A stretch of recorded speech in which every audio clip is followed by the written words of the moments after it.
Hey guys, just wanted to make this short, quick video to go over how and prove to you, go over how we generate a clean CPN and go over everything you need to know to ensure that the CPN number, when you purchase it, belongs to you and only you, and it doesn't belong to anyone else, and nobody's getting in trouble for using a stolen identity. Now, right now, there are people out there who are selling people's social security numbers as CPN numbers. Those are the horror stories that you hear when you do a Google search. When you, like, a lot of you have heard about CPNs, a lot of you may have not. There's people out there, when you do a Google search, it says, oh, CPNs are legal. Well, yeah, CPNs are illegal. Well, yeah, they're illegal when you sell somebody else's stolen identity or social security number. Well, rest assured, we don't do that. So I'm going to debunk that right now, right in front of you, in your own two eyes.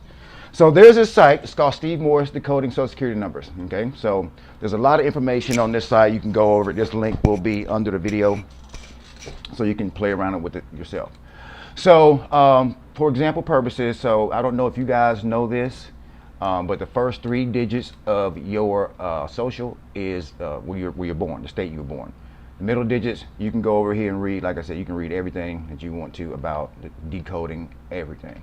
So, but just for example purposes, my social is 247. The first 3 digits of my social is 247. My middle number is 31. I'll go ahead and do this real quick and just and you'll see.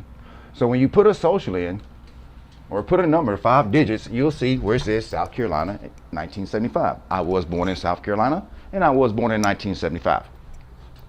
Now, what happens is I can't use that number because it belongs to someone. So what I have to do, or what we have to do, our team has to do, is go out and find a number that's not been issued. And we already have a prefix just set for this video. So 32363. Look, now you see that says it's not issued.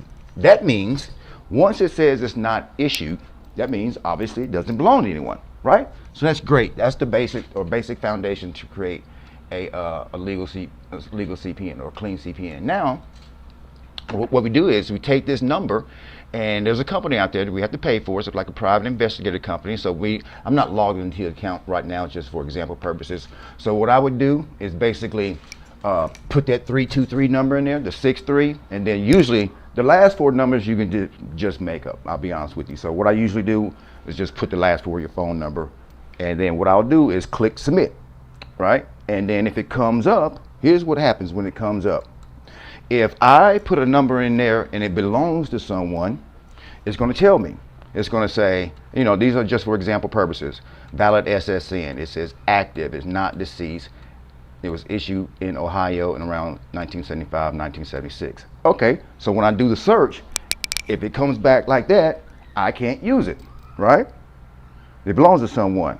And then let's say if I try it again, and the search came back with another, the search came back and it said, okay, it's a valid SSN, it's deceased. Well, this person is deceased. Her name is Francis, and everything. It tells you everything. So that right there shows you I cannot use this number, right? And so therefore, this is where a lot of people get in trouble. Once again, all those war stories or horror stories on the Google search is like, you see, people are getting in trouble. That's why, because they're using dead Social Security or people's numbers that belong to people. Well, once again, we don't. So what would happen is, one more time. So let's just say if I got the first 2 wrong, and let's just say if I generated another 3rd number.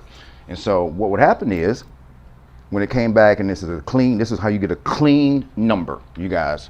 So the number will come back valid. It's going to come back inactive. It's going to come back the state it was issued, and it's going to say reserved for future use. So that means the numbers that you get is going to be valid. It's going to be inactive, which means it doesn't belong to anybody, and clearly it says reserved for future use. Or if I do a search with that number, and it's just a bad number, period, invalid SSN or invalid number. So yeah, that is how it's legally done.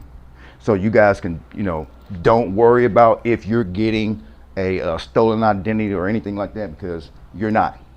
So I just wanted to debunk all the negativity that you may see on Google and all that stuff. And I just showed you with your own two eyes exactly how it's done. With that being said, get started today.